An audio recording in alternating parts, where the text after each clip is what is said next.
Welcome to the Banker Lamp. Please enjoy the video. You start by verifying hardware compatibility and power headroom. This prevents failures later. Open UEFI and update the firmware. Once done, set SATA to ASI for drives and enable XMP for RAM to reach rated speeds. Make the boot device the installer media so the OS recognizes NVMe and SATA drives.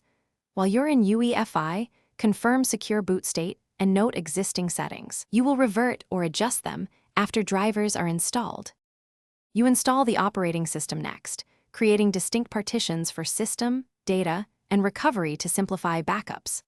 After installation, immediately apply chipset and storage drivers so NVMe and RAID controllers work correctly, then install graphics and network drivers to enable full functionality.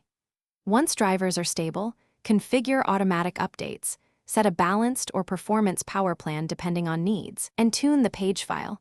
Make sure user accounts have correct permissions before moving files. You wrap up by installing essential software, security, backup, monitoring, and your daily apps.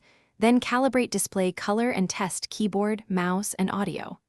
Run a stress test and a benchmark to confirm stability and thermals under load. Log results for later comparison. If something fails, start with a driver rollback and a UEFI reset to defaults. Then inspect event logs and measure PSU voltages. This isolates software versus hardware causes, so you fix the root problem. Thanks for watching. If this was helpful, leave a like and consider subscribing. See you next time.